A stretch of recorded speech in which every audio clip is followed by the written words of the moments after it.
Jadi diantaranya tarjih ya, tapi memilih salah satu dari pendapat tersebut atau tarjih dari kajian yang 3 tadi umpamanya, dan penelitian keabsahan kesesuaian dengan yang diinginkan Allah. Nah baru dia tarjih ini baru dia dikorelasikan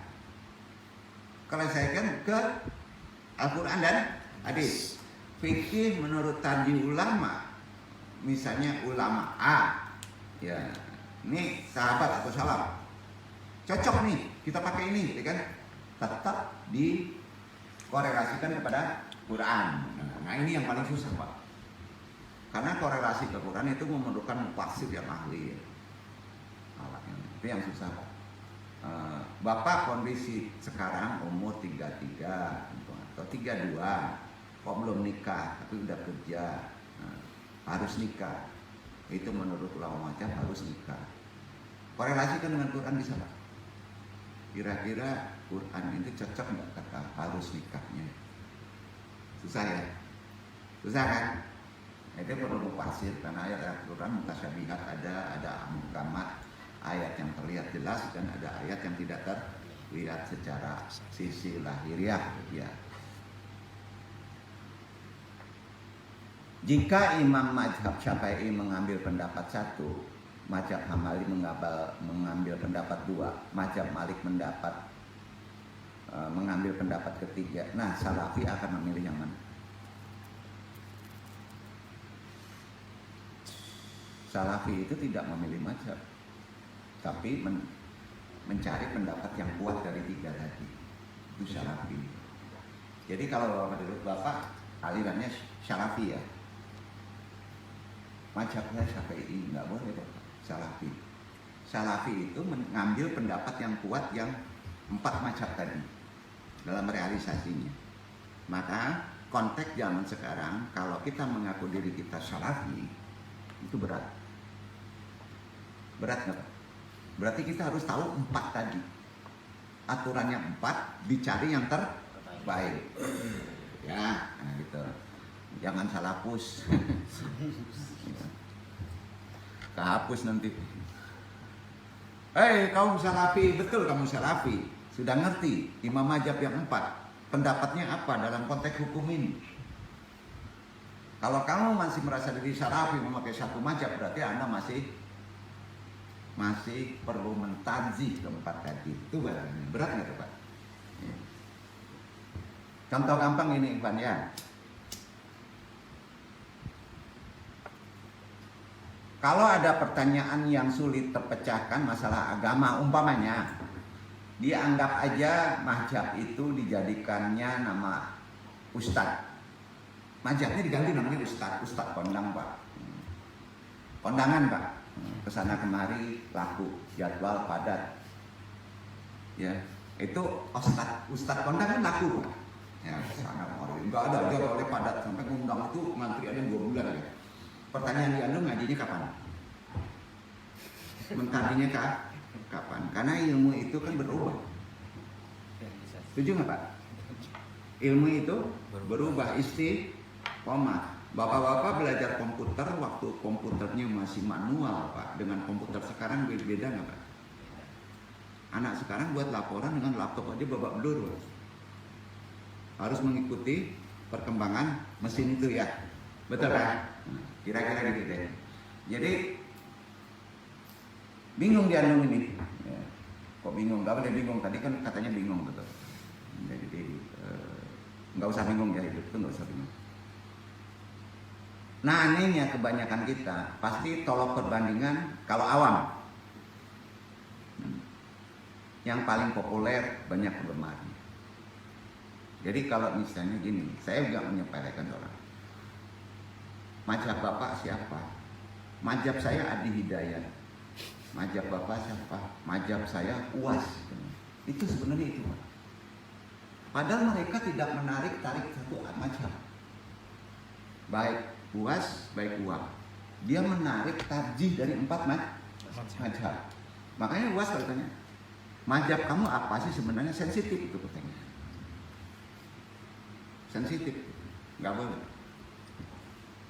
Jadi bapak-bapak kalau misalnya orang ngerti ulama pak di masjid, woi mazhab kamu apa? Saya Syafi'iyah, kok bangga ya? Di Syafi'iyah bisa berubah.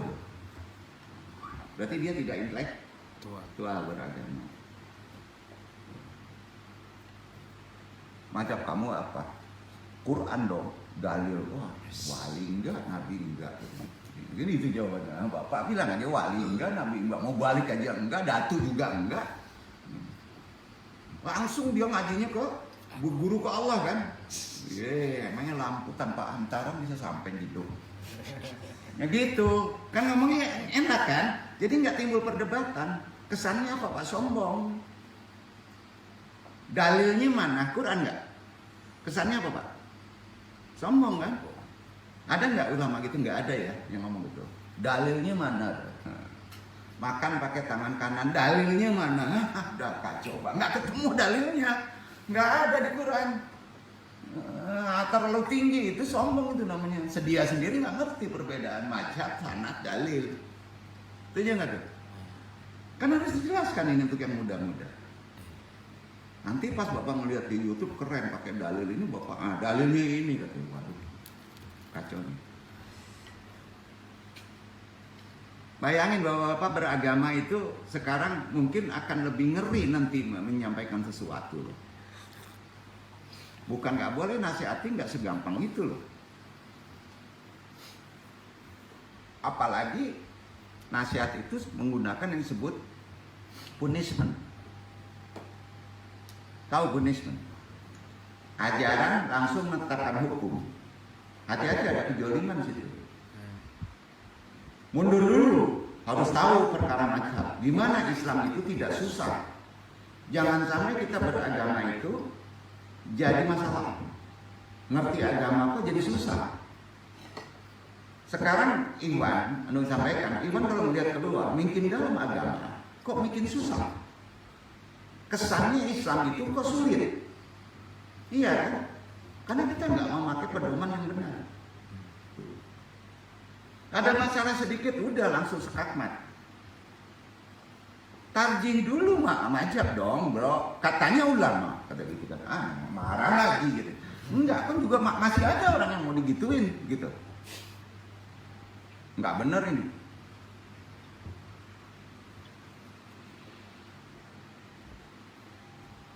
Mungkin di sini aja yang ngerti ya. Iya. Yang lain nggak ngerti ngajian dong. Bingung dia. Kalau nggak ngerti bingung. Ya harus paham ya. Nanti paham kok. Ini sangat bermanfaat untuk kehidupan kita, Pak. Ingat bapak-bapak melakukan ritual agama wajib hukumnya kan. Nah, agama kan terdiri dua. Ada agama ritual, ada agama sosial. Hanya dua Pak. Tapi dominannya agama ritual yang diwajibkan itu supaya kita bisa mengamalkan sosial. Kalau kita bersosialnya melenceng, agama yang wajib tadi juga jadi masalah. Nggak ada faedahnya, betul kan? Tidak menjadi solusi pemecahan. Bapak tahu jalan ke Jakarta, ya? Kan kalau kita pakai mobil pakai GPS, iya kan? Menggampangkan nggak? Sholat sekian, sholat itu GPS Pak. GPS betul GPS. Iya kan? Tapi udah ngelihat GPS, ini kesini lurus, tapi bapak belok kiri jurang.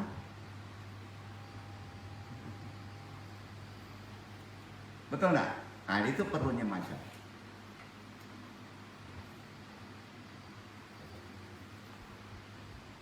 Jadi gitu. Kalau ditanya mazhab bapak siapa? Ustadz ya, yang 1000 umat. Waduh. Anu nggak menyepelein seorang ya, nggak ya. Ya. Idola kepada ulama bagus. Setuju nggak? Ini maaf ya, saya bukan menyepelekan yang kita idolakan, walaupun maksud. Kadang-kala Nabi berbuat salah itu ada maksud supaya turun wahyu, kehendak Allah.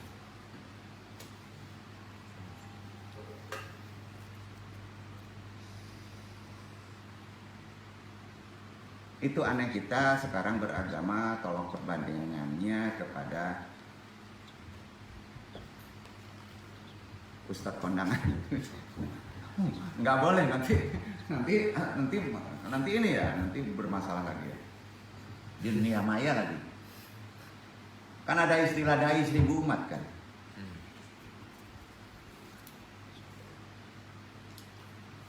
Kalau yang berilmu juga sudah jelas mengikuti manhaj ya, atau madhab. Madhab itu yang disebut bersanad atau ada dalilnya ujungnya. Jadi adabnya jangan sebut dong mana dalilnya. Berarti kita langsung ke undang-undang dasar. Begitu ya. Berdasarkan undang-undang dasar kan nggak disebut undang-undang dasarnya. Yang disebut uraiannya kan. Iya kan? Undang-undang dasarnya kan nyimpulin ya. Nah, Bapak-bapak nyimpulin basmalah bisa nggak? Kepada kehidupan nggak boleh ngutang, harus nikah, bisa. Ada di basmalah. Lebih simpul lagi di tarekat basmalah itu tersimpul pada ba. Tersimpul lagi pada Titik ba. ini kali repot. Adab jangan disebut mana dalilnya. Kenanya di apa itu? Adab. Ulama sekarang kena di adab. Tunjuk aja. Itu nggak ada buku. Nabi, sahabat, ulama-lama nggak pernah menyebut dalilnya mana. Nggak pernah. Tunjuk aja ulama sendiri. Mau populer, anu nggak ada niat populer. Setuju ya? Nggak ada. Dalilnya mana? Coba renungkan, kalau Bapak ngobrol misalnya masalah agama baru awam. Terus ada orang yang menimpanya. Woi, ngomong sembarangan, dalilnya mana? Kesannya apa? Kesannya mengecilkan kita nggak? Namanya pelecehan. Kalau dibalik, kamu tahu dalil. Ternyata salah mengambil dalil. Nggak ngerti asbabun nuzul. Nah, dosa nggak? Kita nyasar, orang itu juga nyasar. Seumpama bermacam Syafi'i, kita turunkan dulu. Maka orang tersebut akan memilih pendapat satu sesuai dengan mazhabnya kan. Namanya Syafi'iyah. Supaya nggak bingung orang melihatnya, disinilah perlunya bijaksana atau arif kalau kita menghadapi kepada yang taklid satu macam. Ya. Makanya sensitif kalau kita menyebut macam kamu apa. Bisa taklid hanya kepada satu macam. Ya. Berpikir mungkin lama umat, mungkin berkembang Pak. Kalau berpikir berkembang, kesejahteraan problema juga berkembang. Kalau hanya berpedoman pada satu macam, bijaksana nggak kita? Kurang. Dulu di Indonesia masih ada desa yang penduduknya kecil, bisa menggunakan Syafi'iyah dalam adab syarat sholat Jumat. Tapi sekarang nyenggol aja susah Pak, penuh orang, jalannya susah Pak. Ya kan? Pas Bapak ke hutan, Bapak sholat harus syarat Jumat 40 Pak. Gimana? Ya nggak bisa, pindah aja. Sebelum mengkaji sekarang untuk masalah ini ya, ada nggak anak ulama, anak kiai, anak mufasir yang nggak berjilbab? Ada ya? Jawabannya apa? Jawabannya apa? Bapaknya kok nggak negur ya? Ya, bapaknya kok nggak negur? Habaib. Kenapa? Pertama, dalam hukum Islam, anak kalau sudah balik hak beragama diserahkan kepada anaknya. Kedua, si anak ini jangan disalahkan dulu. Si anak ini pindah mazhab. Mazhabnya Hanafi. Kan kita harus sampai sana. Nah pas orang ngomong ente nggak tahu. Kalau di Islam itu tidak sekaku itu. Jadi hukum misalnya jilbab, tutup aurat itu harus kita pahami dalam konteks yang benar ya. Ya, nggak dipukul rata semuanya Pak ya. Ya, kalau dipukul rata, Bapak periksa gigi pakai cadar halus begini. Nah, gimana Pak dokter? Logika dong. Ya, dokter gigi nggak bisa loh. Nempel aja nggak boleh, harus ada suami kemana-mana gitu. Karena seorang istri kalau keluar itu seluruhnya orang. Itu Syafi'iyah. Seluruhnya orang harus ada suaminya. Maka ibu pas mau melakukan aktivitas orang suaminya sakit, si ibu harus pindah mazhab ke Hanafi. Sampai kan? Tapi dengan izin suaminya. Duduk kan? Ribuan persoalan itu terjadi di luar. Berarti mereka tidak mengerti mazhab. Itu menjadi susah. Itu yang kita dengar di mbah itu. Ini nggak ada yang salah ya. Cuma Anda menyimpulkan. Jadi tolong bijaksana Arif. Tanyakan kepada ahlinya yang ahli mazhab gitu ya. Beda lagi kalau ahli spiritual lebih dalam lagi memahaminya loh. Ada konteks mazhab secara tasawuf. Gimana sih metode Syariah, Qadariyah, Naqsyabandi? Ya. Oh, berat kali Pak. Repot ya. Macam-macam punya aturan. Nah kalau kita nggak ngerti konteks hukumnya, nah kan Anda dasari kepada ngajinya apa? Islam kafah. Berarti seluruh mazhab yang tidak wajib, tidak menggeser akidah, memakai yang kafah tadi. Duduk ini, apalagi perkara hukum, ketetapan. Riba boleh nggak? Nggak boleh. Memakan ribanya nggak boleh. Tapi kalau terlibat riba gimana? Ujlah ke gunung, kena sama hukum sosial. Kemarin nyanyinya. Ujlah yang halal itu gimana bro? Ujlah halal itu harus cukup anak istri kan? Baru kita lari. Iya. Ujlah itu lari dari kenyataan Pak. Putus asa namanya. Oh, udah susah hidup ini banyak haramnya. Kita lari ke gunung Pak. Itu bukan ujlah halal, itu ujlah haram. Nggak bisa. Karena mempraktekkan agama itu kan harus kita bersosial. Sekarang ditambah Pak, bapak-bapak mempraktekkan agama di samping bersosial, maka bapak harus ada yang disebut toleransi. Nah, toleransi ini menunjukkan ini kepada orang-orang tasawuf.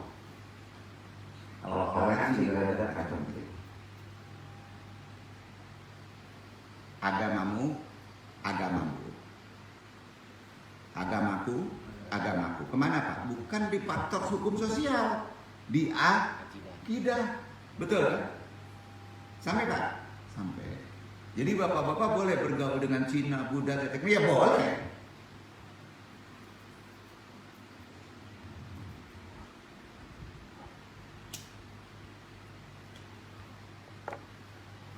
Kalau Salafi kadang pilihan untuk masalah A akan sama dengan mazhab Syafi'i dan kadang untuk masalah B akan sama dengan mazhab Hambali dan seterusnya. Dan pengambilan pendapat ini tidak melihat mazhabnya. Dicampur.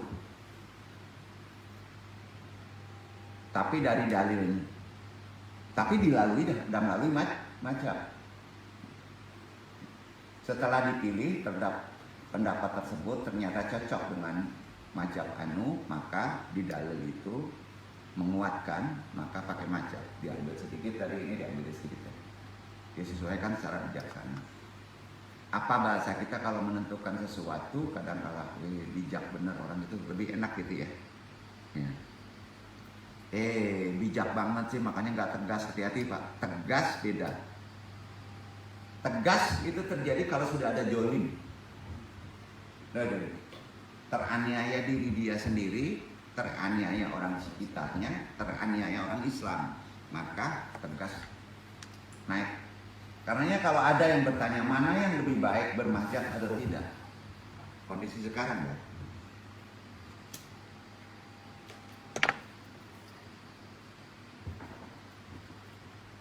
Jawabannya bingung.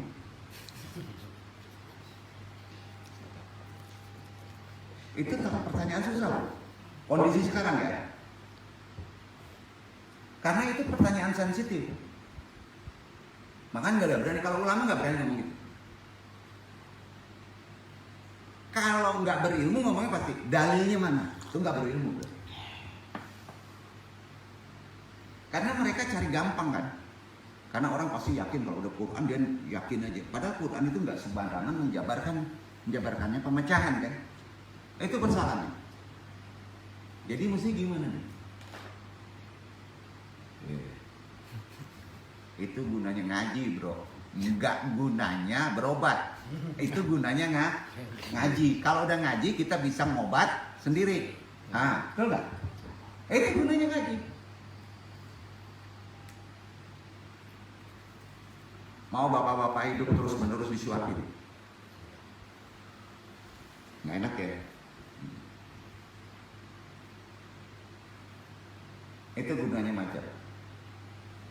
Jadi kalau mazhabnya mana sensitif dua dan baik, biasanya penjawab akan kena hujatan loh.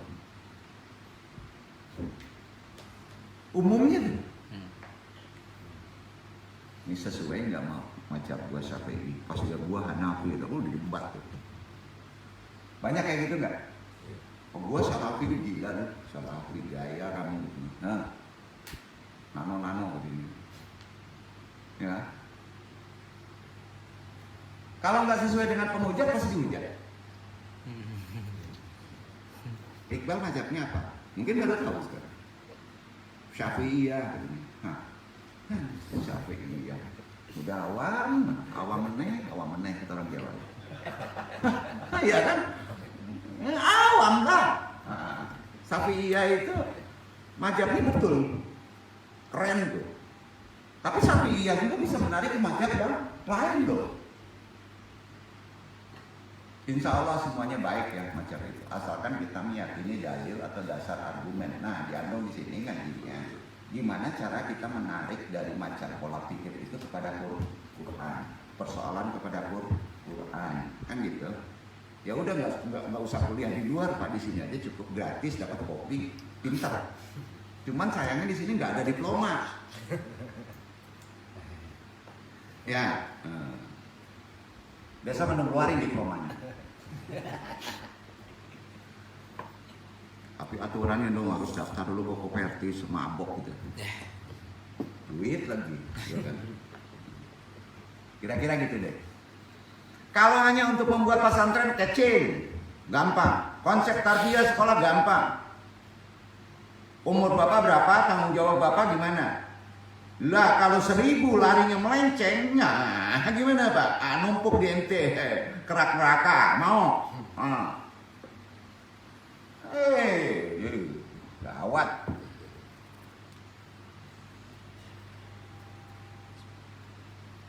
Percaya kalau dikasih uang datang orang Arab, kita gedein YMA ini di luar dari kajian.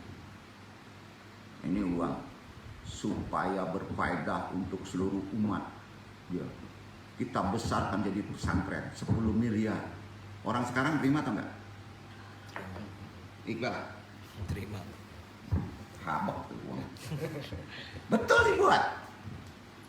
Oke, ngikuti standar, dikontrol, orang dibuat kontrol. Orang yang datang rame, tapi bukan belajar agama Pak. Mengejar fasilitas. Banyak terjadi Pak. Fasilitasnya apa? Bapak salat Jumat ngejar fasilitas nggak? Enak kedua sih. Bukan ngejar Allah tapi ngejar fasilitas. Syirik kopi. Keras banget nih ngaji. Nggak mau tahu? Nggak boleh kayak gitu. Salah itu. Umumnya gedenya pesantren, besarnya pesantren, ujungnya apa Pak? Orang datang mendidik umat, mengejar duniawi. Salah bro, beragama kayak gitu. Renungkan, itu ada di Quran kan? Ada di Quran loh. Setuju Pak? Niat Bapak nikah apa? Ngejar fasilitas, cari janda kaya. Gitu. Benar nggak? Nggak begitu beragama. Nggak begitu.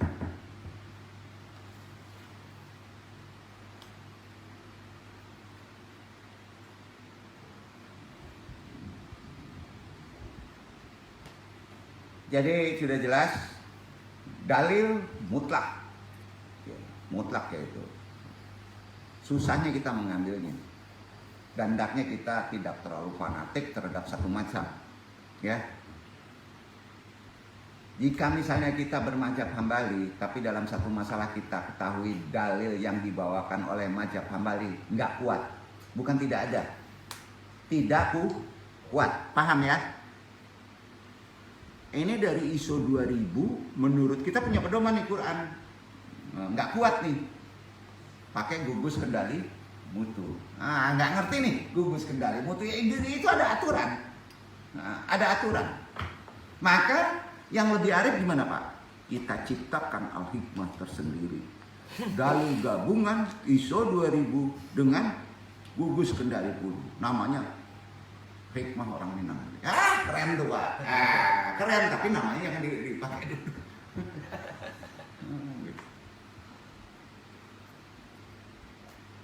Kurang kuat dibandingkan mazhab Syafi'i, maka dalam masalah tersebut kita ambil pendapat dari mazhab Syafi'i. Kalau nggak kuat gugus kendali mutu kita pakai ISO, kalau nggak kuat ISO pakai gugus kendali mutu. Bapak-bapak memanage kan kayak gitu semuanya ya dalam kehidupan sosial ya. Jadi cara memilih pendapat dari perselisihan ulama. Ulama ya, kita juga ulama kan sebenarnya. Nah, mau nggak ngikuti cara Anda? Kalau ada selisih pendapat, kata Allah, berdoa kepadaku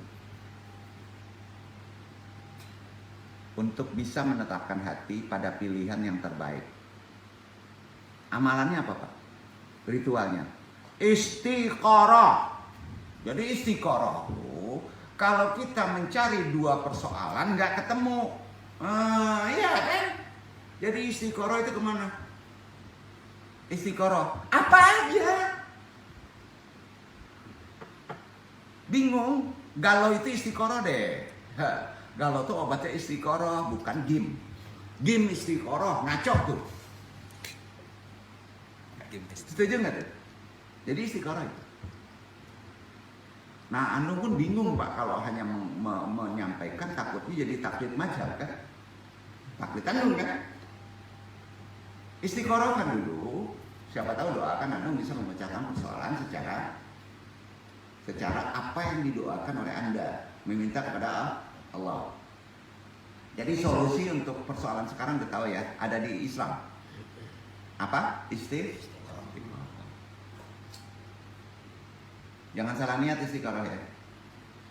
Jadi sudah istiqoroh, apakah langsung ketemu? Enggak, cari dulu. Ya, sampai ketemu. Ikhlaskan niat kepada Allah untuk mengamalkan agama sesuai dengan tuntunannya, bukan untuk berdebat dan tidak untuk mendapatkan pengakuan saya yang lebih baik, saya berilmu dan saya yang lain salah semuanya. Ini hukum nasihat ada ini.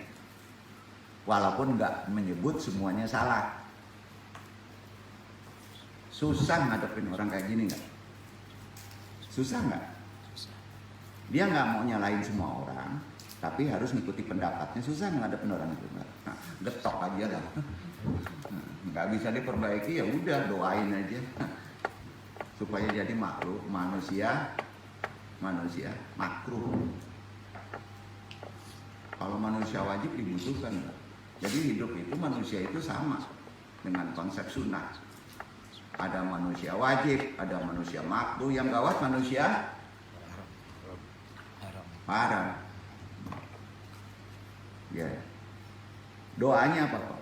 Ya Allah, jangan ada si Anu lah. Kalau ada si Anu nggak enak duduk kita ya. Kayak ada bara gitu. Gitu. Kalau makruh ada nggak ada masa bodoh. Betul kan? Betul kan? Kalau wajib nggak ada didoain supaya ada. Bukan nyusahin. Aku tambah pinter ya, Anda nggak jadi tambah bodoh. kan induk-induk aja itu. Jadi susah ngadepin orang kalau nggak berilmu. dalam konsep Islam tidak menganggap remeh atau mengecilkan saudara kita yang tidak sesuai dengan pendapat yang kita pilih. Karena masing-masing pola berpikir kan beda, Pak. Karena pada prinsipnya mereka mengambil pendapat tersebut sesuai dengan apa yang dipahaminya kan. Bapak-bapak mengambil keputusan sesuai apa yang dipahaminya kan. Iya kan? Yang gawat kan Bapak mengambil keputusan seperti apa yang orang banyak pakai, Pak. DPR. DPR itu. MPR. Nggak cocok kan. Ya. Jadi banyak bisa diakalin. Jadi banyak bisa diakalin nggak? Batu cincin beribu bisa diakalin, Pak. Jadi jamak banyak kan? Jadi sekarang pertanyaannya, beragama itu butuh sanad. Pentingnya sanad, jangan langsung tembak ke dalil, kesannya sombong. Sepakat? Sepakat ya? Dalam ajaran Islam, Andung sendiri kalau dengar debat orang dalam hal beragama, kita kan sering mendengar debat. Kadang-kala debat seloro antara ibu-ibu, bapak-bapak ya. Bisa ketawa Andung. Jujur, bukan Andung pintar. Malah bisa jadi ikut bodoh loh. Ngedengerin orang debat itu kita sebenarnya ikut bodoh loh. Setuju nggak? Apa kelebihannya Pak? Naikkan, ternyata kita jadi cerdas. Susah ya? Kan gampang aja sebenarnya. Ternyata kita ikut bodoh tapi jadi cerdas. Jadi dengar saja jadi ikut bodoh. Yang buat aneh itu debat agama kok. Nih banyak sekali nih debat agama. Nggak ada referensinya Pak. Oh, debat agama tuh banyak di Google nggak ada referensinya loh. Ayo bohong nggak nih anu ngomong? Referensinya apa? Oh Al-Baqarah, tunggu dulu jangan ke Al-Baqarah nih. Al-Baqarah bisa lain persoalannya. Nah, harus tahu asbabun nuzul. Nggak ada kitabnya lah, nggak ada pedomannya. Ujungnya apa kalau nggak ada referensinya? Menurut saya. Beragama menurut saya nggak boleh, dosa. Menurut Waden, adat Den, adat punya sendiri. Susah. Waden di Piaman kok resiko gitu. Kalau ngambil karambi jangan angku nenek baru katanya di Pariaman. Betul kan? Susah. Menurut pendapat saya, gimana? Kalau ingin berpendapat saya, awali dulu lah. Kita boleh berpendapat. Awali dulu. Kalau boleh saya berpendapat. Itu kata-kata Arif. Kata-kata Islam. Nah, dosen sering salah itu. Makanya kalau di agama Anda selalu nukil itu Pak. Ngambil kitab anu halaman sekian. Berdasarkan dalil halaman sekian, bab sekian, baris sebelah atas kiri. Sombong ente. Tunjuk aja. Sombong nggak Pak?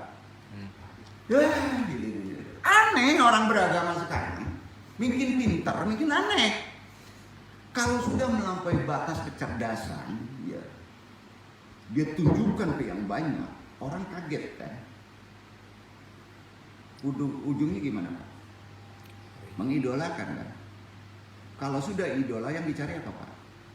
Dijamin orang itu dagang nanti. Dagang nggak? Cari duit nggak? Itu yang mau dibanggai. Benar tadinya benar, tapi akses dia cara mengaji itu harus tuntunan Islam. Aku jadi marah-marah gini, ada enggak? Benar mana? Anu kan ini benar deh. Beragama itu benar deh. Iya kan? Nggak boleh taklid benar deh. Kan Anda ngajarin ke pokok pangkal gimana mentafsir Quran, ya kan? Korelasinya kan gitu. Jadi insya Allah Iwan di sini nanti keluar akan bisa lebih bijaksana untuk menanggapi konsep-konsep orang mendidik kita. Setuju nggak? Setuju ya. Jadi jelas dia. sensitif Pak, jangan dipukul rata lah semuanya masalah. Masa urusan adab disandarkan juga ke dalil, dalilnya mana? Aneh juga nih ulama ngomong kayak gitu ya. Juga yang ngegampangin juga nggak boleh, gampangin dalil, ikut mendebatnya. Nah, bisa disebut jahlun juga tuh ulama. Maaf ya. Makanya jadi ribut. Jadi ribut kan. Yang rugi siapa Pak? Silaturahmi kita terputus. Umat masyarakat jadi bingung. Fenomena beragama di Indonesia sekarang udah kayak gitu Pak. Berani menentukan sesuatu dalil, wali bukan, ulama bukan, debat agama kok mengatakan menurut saya. Memang kamu mustahid? Mustahid enggak? Mustahid profesor loh Pak. Kalau mustahid sendiri juga tafsirnya harus mengandalkan nama dia ya. Al-Azhar, Quraisy Shihab. Ya. Bisa ya. Menurut kitab yang anu baca dalam mazhab Syafi'i, kitabnya ini begini. Yang satunya bantah dalam mazhab Maliki, kitabnya ini. Menurut saya ada nggak gitu? Enggak. Menurut mazhab ulama dulu kayak gitu Pak. Jadi kalau menurut saya memang Anda siapa? Nabi bukan, wali bukan, tidak ulama tidak, agama tak menurut saya. Anda memang siapa? Nabi bukan, wali bukan, ulama bukan, kok menurut Anda. Surga kita aja nggak pasti ya. Ya. Makanya dibiasakan pakai referensi. Sanad agama ini butuh sanad. Sandarannya mana? Inna hadzal ilman dinun fanjuruhu ama taquduna dinakum. Agama ini ilmu. Ilmu ini agama. Maka lihatlah ilmu itu kamu ambil dari mana? Lihat ilmu itu ambil dari mana. Kalau diragukan konteksnya, ya ambil yang baiknya saja. Duduk nggak Pak? Bapak boleh ngambil ilmu dari Yahudi. Baiknya apa? Dia cerdas, bisa buat pesawat terbang. Ambil aja pesawat terbangnya Pak. Duduk. Udah malas. Capek juga mau ngajarin dia. Apa juga pintar-pintar. Kakaknya pintar gitu ya. Profesor gitu. Jadi lihat di muka Sahih Muslim. Inna hajar ilman dinu fanjuru aman tahujuna dinaku. Agama ini ilmu bro. Ilmu ini agama. Lihatlah ilmu itu kamu ambil dari mana, baru sampaikan. Tanpa sanad bahaya. Bahayanya misalnya begini, ada orang alim soleh berteman dengan orang kafir, fasik, halal haram sembrono aja, atau kita berteman dengan orang yang cantik. Beda ya. Yang satu kemana, yang satu kemana, yang satu kemana. Pasti di hatinya satu. Orang cantik ini kalau berteman dengan orang fasik nantinya malah melakukan hal-hal yang tidak terpuji. Setuju? Pasti. Bukan nggak boleh berteman ya. Ya. Kalau berteman dengan orang alim nanti dibina, diajak ngaji, diarahkan yang benar, terus dinikahkan dengan orang soleh. Benar kan? Nah. Ternyata pertemanannya hanya proses bro. Berteman itu kan hanya proses. Mengantarkan orang cantik tadi jadi baik, nikah dengan orang soleh. Iya kan?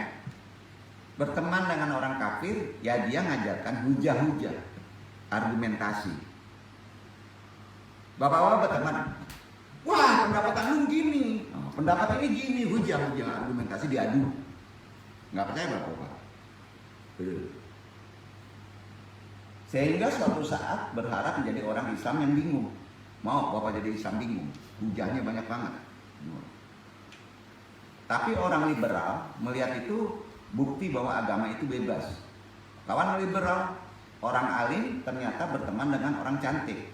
Orang kafir nggak masalah.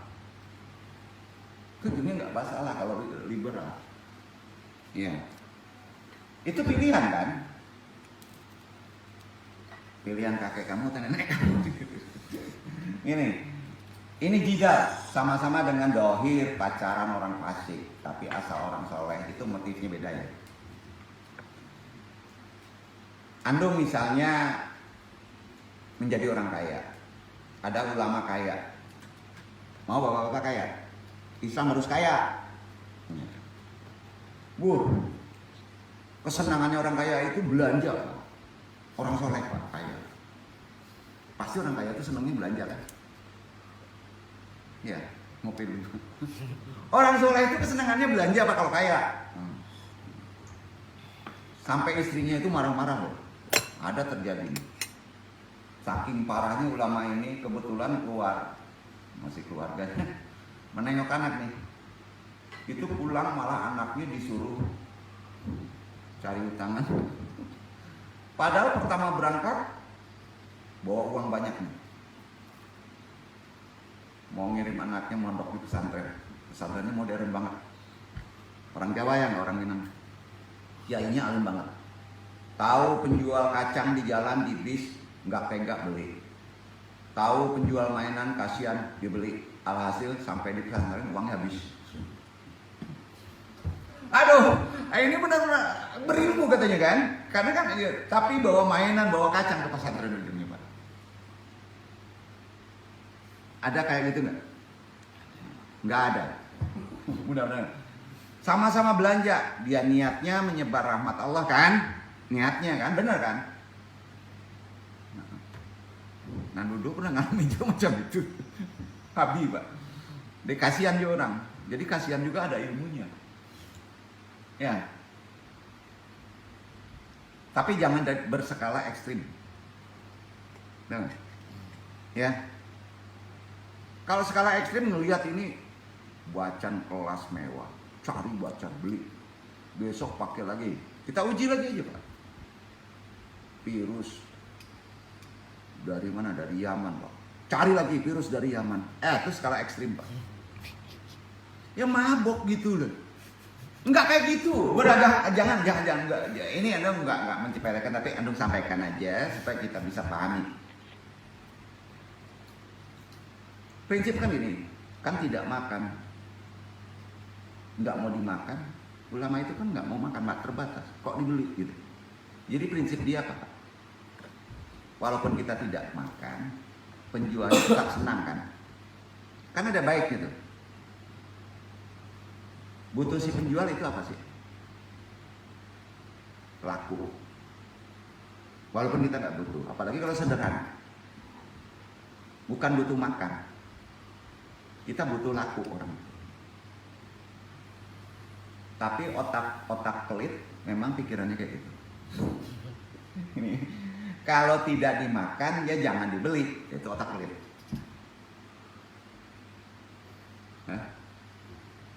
Di sini nggak ada otak pelit Pak. Ada orang misalnya nggak mampu, dagangnya diemper. Kalau otak pelit, kalau nggak dimakan jangan dibeli, itu otak pelit.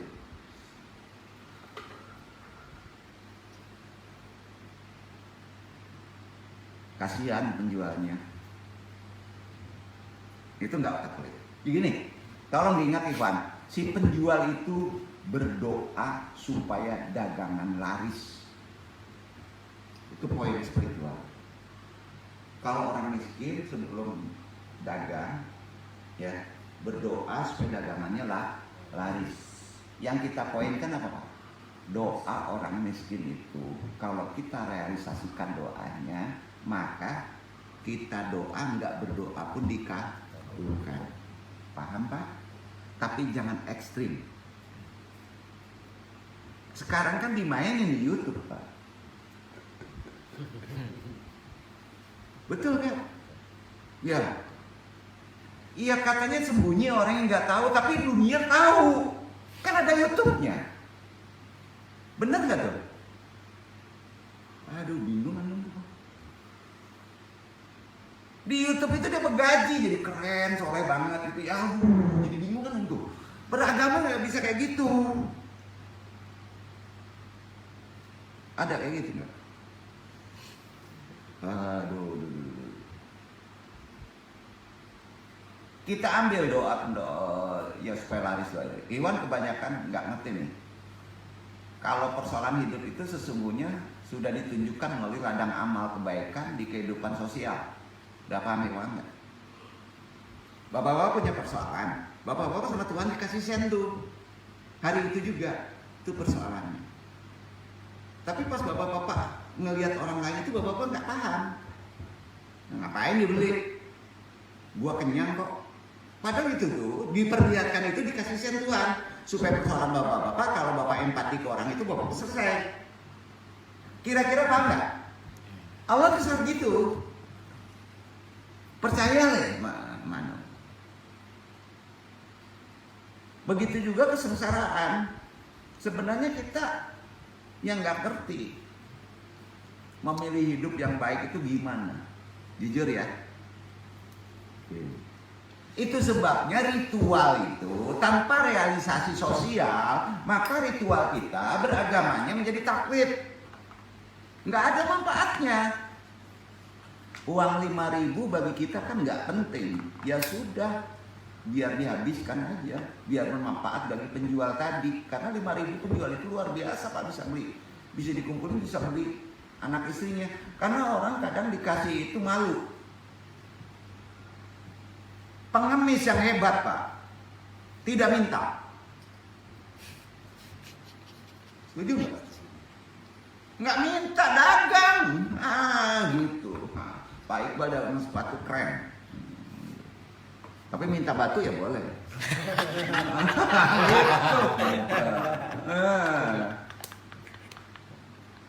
Apa sebab? Karena orang dikasih itu malu. Karena nggak punya harga diri, anggapan orang gitu. Iya kan? Nah, banyak ulama yang begitu boros tapi menyebar rahmat, asal orang soleh itu baik-baik saja kan? Ada orang soleh degil. Degil tuh degil. Kalau Andong yang ini jadi orang soleh degil. Makanya ngikutin kepala Andong, maju. Gendeng.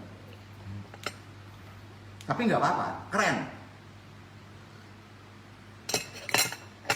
Uang gue banyak nih, tenang aja lah. Waktu cincin banyak kok, ribuan. Secara dohir memang degil, ternyata membuat nyaman kepada yang dikasih biar tidak perasaan ya. Kalau misalkan orang soleh terus sopan, uangku pas-pasan, yang dimakan besok tidak ada, yang dikasih ya segan. Nah Iwan, wabil khusus ya maaf, kalaulah jadi orang soleh harus banyak gaya. Kamar kajinya.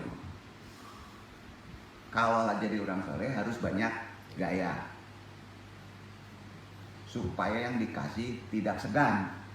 Nah, intinya kan yang dibutuhkan itu membuat nyaman orang yang dikasih. Asal orang soleh dia ngomong gitu, niatnya juga soleh. Tapi kalau orang tidak soleh memang niatnya beneran. Di mana-mana orang tidak soleh itu masalah. Di mana-mana orang tidak soleh itu selalu masalah. Benar omongan itu? Ada di Quran. Jadi orang yang tidak soleh itu bisa dibaca. Pokoknya datang masalah, kemana-mana masalah, kemana-mana masalah, orang nggak soleh. Ayo, benar nggak tuh? Itu sebabnya ibadah harus juga memperhatikan aspek sosial kan? Ya, memang harus, wajib bahkan. Dan dimensi ditambah untuk iman Anda belum tambah. Beribadah wajib. Menjadi lebih wajib kalau ada aspek sosial. Dan akan lebih sempurna kalau ada dimensi solidaritas. Setuju nggak? Solidaritas. Jangan pilih bulu. Sebagai agama yang diturunkan kepada umat manusia, seluruh aturan tata laku ibadah dalam Islam pasti memperhatikan sisi kemanusiaan. Pasti. Maka sudah menjadi kewajiban, keniscayaan jika seluruh ibadah harus dilakukan dengan memenuhi aspek sosial dan solidaritas kemanusiaan. sambil santai lu ngerokok, yang mau diketawain ngerokok nggak tahu. Untuk apa diwajibkan ibadah ritual? Dijawab dong. Guna bisa diamalkan, ya. Guna bisa diamalkan, yaitu ibadah sosial. Jadi pengamalan ibadah ritual itu adalah mengamalkan ibadah sosial. Sudah keluar dari masjid nggak khusyuk, Pak. Sholat kita nggak dipermasalahkan sama Tuhan. Ada di hadis. Karena khusyuk itu susah, bawa memori kan. Tapi pas keluar langsung nyolong. Ibadah tadi diterima nggak? Ya enggak. Zikir banyak, sholat banyak, sudah itu mabok di rumah gimana? Nah, itu lebih gawat lagi. Mainin agama kutuk. Itu kutuk. Itu undang kutuk. Kan nyampur. Jadi gini, kalau kita diseret, sudah sholat zuhur sampai asar, kita melakukan sudah sholat itu kejahatan kepada masyarakat menjadi resah, ya. Allah masih toleransi loh dengan taubat. Tapi kalau dicampurkan dia tahu maka kutuk. Jadi ibadah sosial itu jangan dibalik, bro. Jadi rusak. Kira-kira kalau dibalik gimana? Ibadah sosial, Ikhwan Iqbal balik, dibalik. Ibadah sosial dibalik dong, balik. Kira-kira gimana kalau dibalik? Sok ibadah. Rusak nggak? Nah. Sok beribadah, iya kan? Ibadah sosial kalau dibalik, sok beribadah. Ujungnya apa? Ulama berdebus. Malu-malu ini. Debus tradisi. Kasihin orang lain walaupun dia bisa berdebus, yang untuk bisa berdebus. Masa di ngaji kita berdebus, golong semuanya. Sama apa tuh? Ini tunjukin aja, malu-maluin. Maluin nasab. Malu-maluin, Pak. Salah satu contoh, seorang imam yang terlalu lama ngimami sholat, ini zaman Nabi. Terlalu lama ngimami sholat, dimarahin sama Nabi. Bapak nggak percaya? Bapak jadi imam.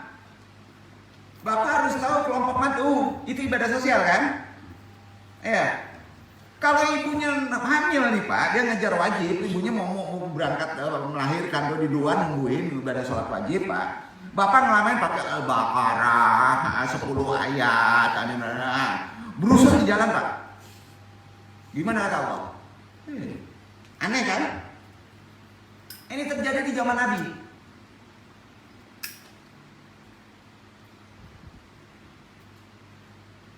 Terlalu lama ngimami sholat dimarahin Nabi. Dalam konteks berjamaah, seorang imam bukan hanya dituntut paham, mengerti hal-hal terkait rukun dan syarat sholat. Berat jadi imam itu. Seorang yang juga tidak hanya dituntut bisa membaca Al-Quran dengan baik, benar, terlepas dari aturan regulatif semacam itu, seorang imam. Ini yang paling pokok, dituntut untuk paham kondisi jemaahnya. Itu Islam. Paham nggak kondisi jemaahnya? Ya, yang ini sholatnya lagi galau, yang ini sholatnya dikejar utang, yang ini sholatnya terancam. Beda Pak. Harus paham itu.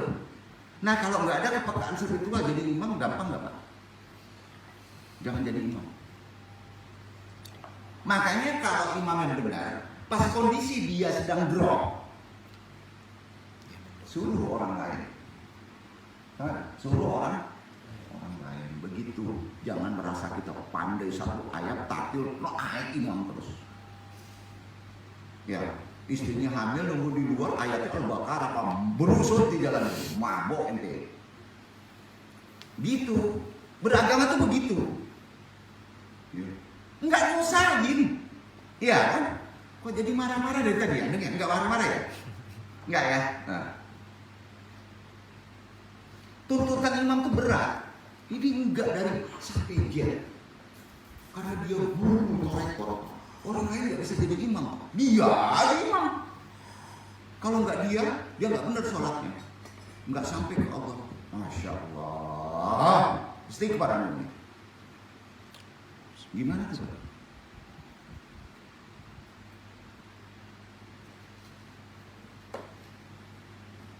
Paham kondisi jemaahnya. Karenanya kalau takut jadi imam, mundur aja jadi makmum. Karatot, kahatos itu bahasa Sunda. Paham Ikhwan enggak? Paham ya? Mana nih? Enggak, ini Anda ingin contohkan coba, karena udah kejadian ini sering terjadi di mana-mana.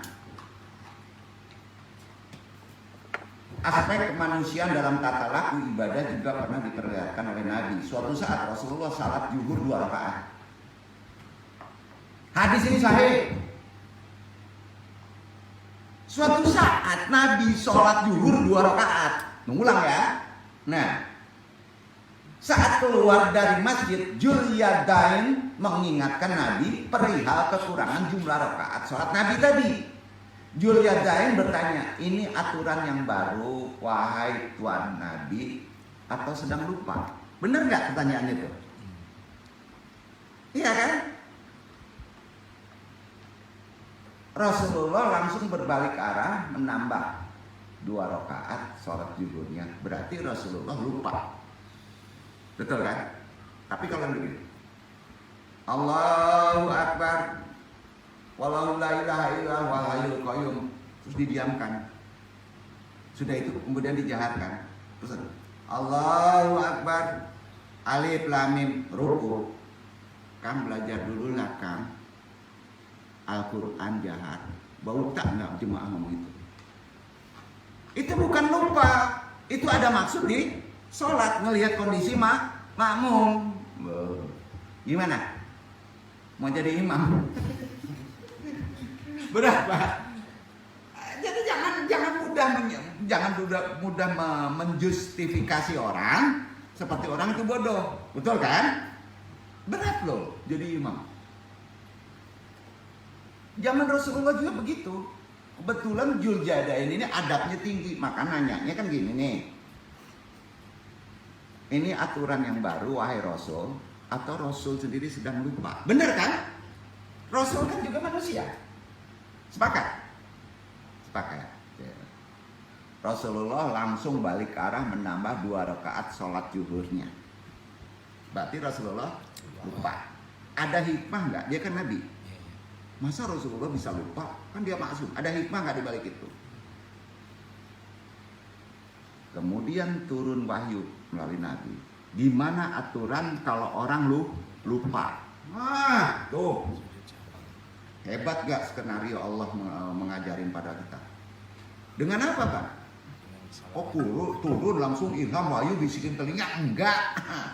Dengan problema. Jadi bapak jomblo tahu?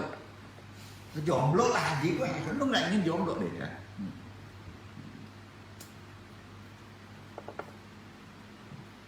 Akhirnya ada hikmah, turun suatu aturan kalau orang itu gimana lupa dalam sholat. Ada sujud sahwi. Nggak mungkin lah itu jadi fitnah. Dari dulu kita menyifati Rasulullah itu kan dengan apa? Kalau kita menyifati Rasulullah dengan apa Pak? Al-aradu al-basyariyah. Yang punya sisi kemanusiaan. Al-basyariyah.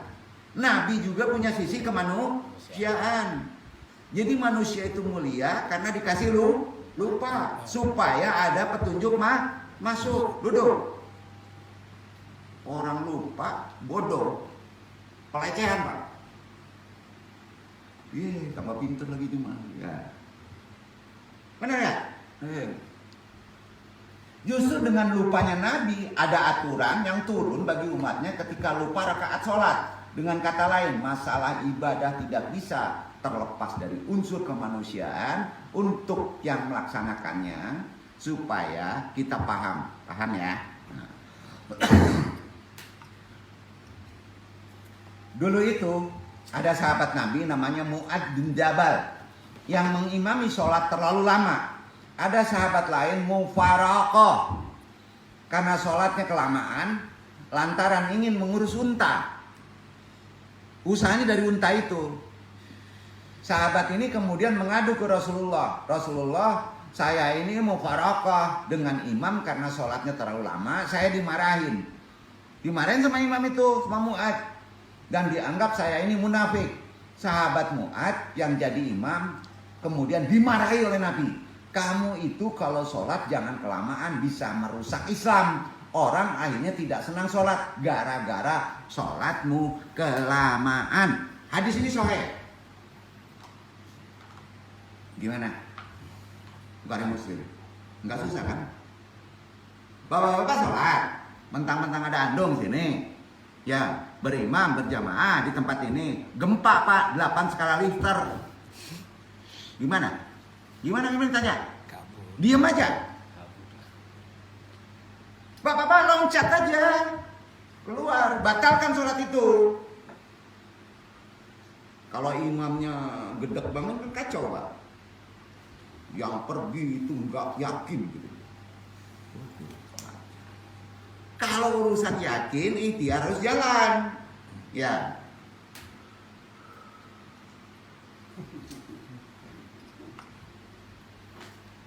Jadi gimana kondisi besok?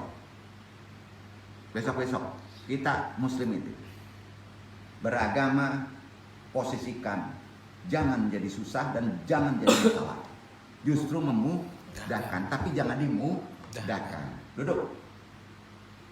Karena Allah sendiri yuridullahu bikumul yusra wala yuridu bikumul usra. Allah itu mengendaki untukmu kemudahan. Kemudahan, agama lagi susah kita, dosa. Islam itu mengendaki kemudahan, yuridullahu bikumul yusra. Dan tidak mengendaki kesusahan, tidak mengendaki kesusahan. Islam tuh Allah tuh nyebut kayak gitu. Jangan ngaji torekot, susah nanti hidup kamu, miskin. Dosa itu. Sungguh dosa itu. Ada ayatnya. Yang fardu posisikan yang fardu, yang sunnah posisikan yang sunnah. Jangan sampai yang sunnah tampak wajib hingga agama kemudian jadi sulit. Iya kan? Nah, di mata orang awam jadi susah. Orang berniat masuk Islam, berkahnya hadis itu pada mankulhu. Main kulhu. Apa itu? Surat Al-Ikhlas. Itu berkahnya. Supaya jangan susah. Ngerti nggak nih? Tahu bahwa berkahnya main kulhu. Karena khawatir dimarahin Nabi kalau sholat. Akhirnya karena takbir, kulhu anas.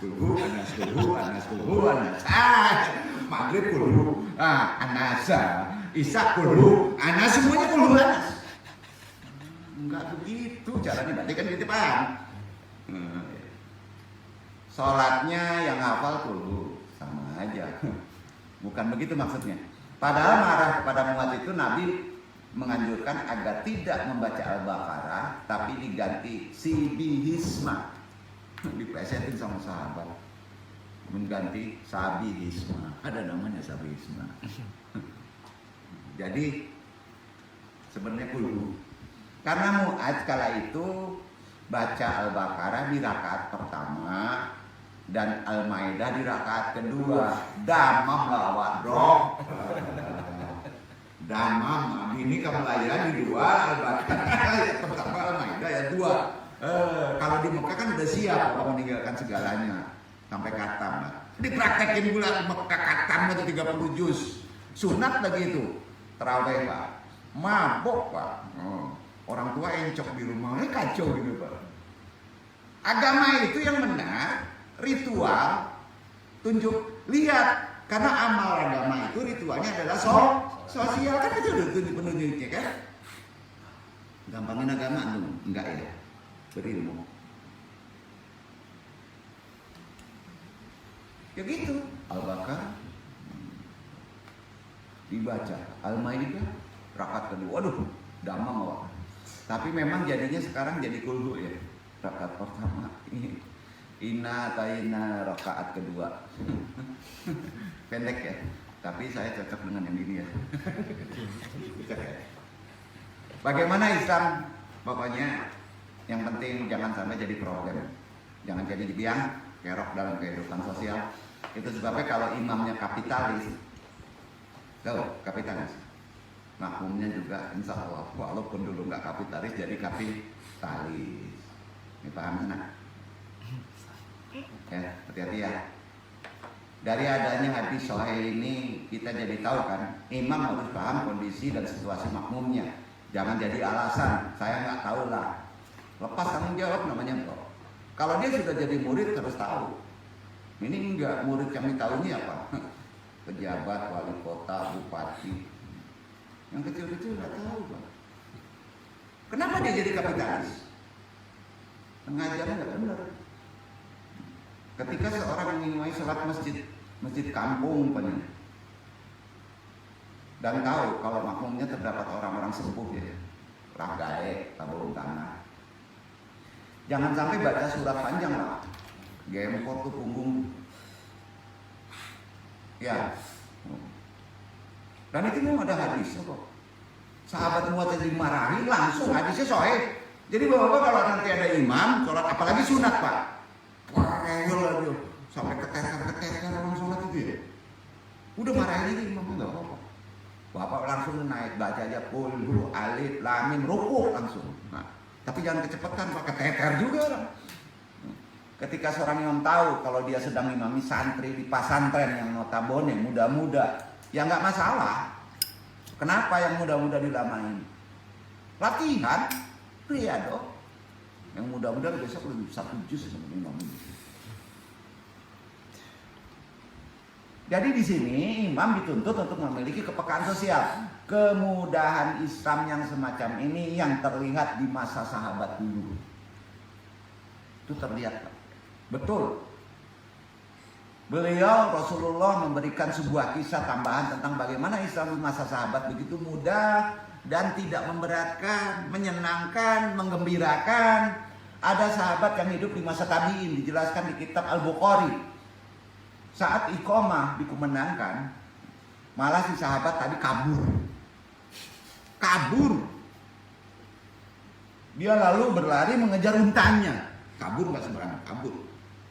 Kejar untanya karena lupa mengabe. Saat mau takbiratul ihram, sahabat ini tidak meneruskan keluar masjid karena mau mengejar untanya tadi. Dia ini sahabat loh. Berarti kalau sahabat ketemu Nabi loh.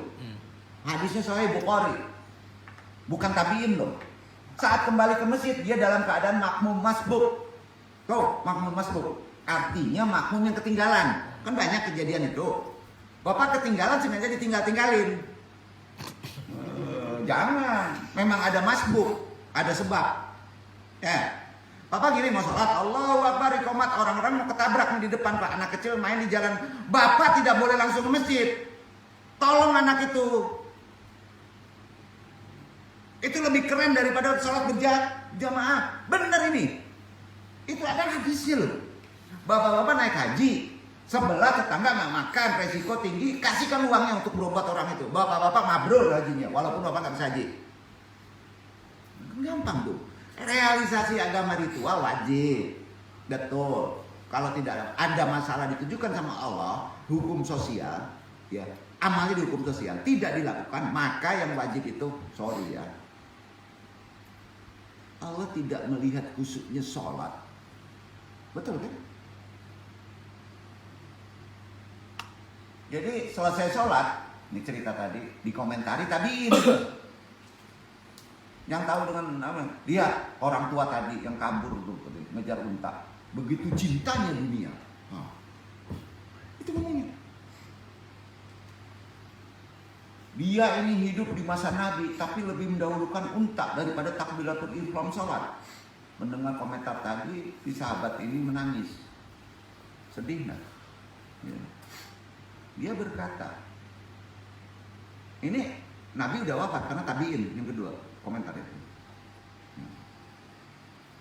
Di masa Nabi tuh nggak ada masalah. Kok di masa tabiin jadi masalah? Waktu masa Nabi nggak masalah. Jadi dia menangis itu karena di masa Nabi Islam itu gampang. Apa yang ngurusin unta, ada yang melakukan macam-macam. Makin kesini kok Islam tambah ruwet, repot. Bener gak tuh? Iya. Mau sholat Pak, yang wajibnya koar-koar dulu ngumpulin duit. Aduh, di dalam masjid lagi. Repot. Di sini kan kita kalau ke hadis ngajak kita berpikir. Coba misal si sahabat tadi meneruskan sholatnya, untanya hilang. Umpama sholat jadikan objek tersangka nggak? Halo, jujur. Bapak-bapak sholat, gempa 8 skala liter, ya runtuh bangun masjid itu. Ada yang mati, sholat dijadikan masalah nggak? Bisa disalahkan nggak? Ayo tanya, bener nggak nih? Bahasanya apa tuh? Dikambing hitamkan. Lalu, jangan sekali-kali ada di jemaah ini mencoba mengkambing-hitamkan ikhwan. Bentuknya jauh. Nggak bisa. Prinsip. Bukan jahil namanya itu. Zolimin. Seharusnya kambing hitam itu diputihkan kan? Iya kan? Gimana caranya pilok? Gitu. Jadi yang datang kemari kalau masih jadi kambing hitam kita putihkan. Caranya kalau belum bisa dipilok. Bercanda tadi. Jadi hilangnya unta, belum lagi si sahabat sudah tua. Kalau untanya hilang, dia pulang pakai apa? Belum lagi jika misal unta tersebut satu-satunya harta keluarganya. Kata orang sekarang waktu itu mungkin mikir.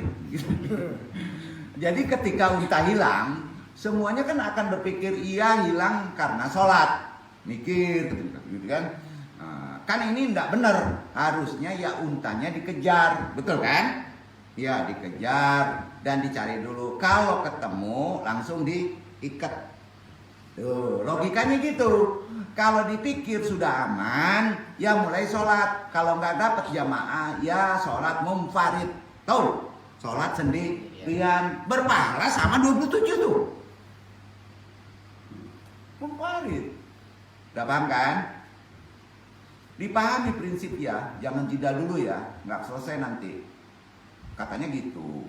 Baik, contoh kasus sahabat Mu'ad yang imami sholat maupun kasus sahabat yang kehilangan untanya sama-sama menggambarkan bagaimana berislam seharusnya ditampilkan dengan mudah, bisa memecahkan seluruh problema, bukan malah buat problem baru lagi. Sekarang kalau diusir Pak, buat problem baru lagi, anak ini belum terdidik, ya gawat. Jangan sampai orang menjadikan agama sebagai beban yang mendatangkan masalah.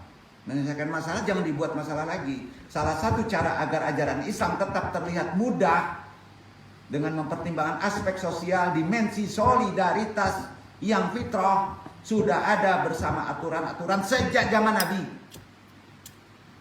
Makanya kalau ulama kapitalis banget jadi kacau ini. Belajar macam Indonesia merupakan negara penduduk muslim terbanyak, umumnya terlihat melihat agama sebagai perkara yang sangat penting. Tidak heran jika lembaga pendidikan agama tumbuh dengan pesat. Pesantren, kiai, santri merupakan pusat pendidikan agama Islam. Pada umumnya para kiai pesantren menganut di Indonesia ini mazhab Syafi'i. Dalam mazhab ini cara berpakaian perempuan saja sudah diatur agar sesuai dengan ajaran Islam. Salah satu bentuk aturan tersebut adalah menutup bagian tubuh tersebut yang disebut aurat. Dalam kitab mazhab Syafi'i, aurat perempuan terbagi menjadi dua, aurat saat sholat dan aurat di luar sholat. Lebih tertutup mana di Syafi'i? Lebih ringan aurat pada sholat. Aurat perempuan waktu sholat, ya, adalah seluruh tubuh kecuali wajah dan kedua telapak tangan. Di luar sholat, perempuan seluruhnya aurat. Kalau menutupnya ada muhrim. Makanya yang boleh ngelihat matanya saja. Praktekin sekarang di Indonesia. Bisa nggak? Itu mazhab Syafi'i. Kalau kita nggak cerdas, kacau kita ini. Ya, makanya gini. Jadi kalau orang bercadar itu jangan marah. Kalau sholat dibuka, lebih ringan mana Pak? Lebih ringan waktu sholat. Tangan, muka terbuka. Kalau di luar seluruhnya aurat. Itu mazhab Syafi'i. Makanya jangan heran kalau ada orang cadar supaya bisa ngelihat. Wih, Salafi bener. Betul. Kitab mazhab Syafi'i begitu. Tapi kenapa sekarang ada kiai di pesantren anaknya nggak begitu? Berarti dia loncat macam kepada Nabi. Dilarang kalau enggak, Nabi enggak melarangnya. Sampai Pak? Kecuali yang pokok, rambut terurai, dicat rambut, mencetak, merangsang emosi, syahwat laki-laki, itu yang nggak boleh. Duduk kata, udah terlalu panjang. Ini penting, ada di surat, nanti besok kita baca suratnya, kita lanjutkan lagi. Mudah-mudahan bermanfaat dan menjadi ibadah, ya, menjadi ibadah. Yang penting kalau di Andong jelasnya gini, kita menyampaikan, kita ngerti pola berpikir di luar sana, kita mesti gimana kan dalam menghadapi problem, mesti gimana. Kalau kita udah nyerah mencari dalam sana, mumpung ada guru, tanyakan aja. Karena kalau langsung ke kitab susah Pak, ya kan. Wabillahi taufiq hidayah, banyak maaf. Assalamualaikum warahmatullahi wabarakatuh. Waalaikumsalam warahmatullahi wabarakatuh.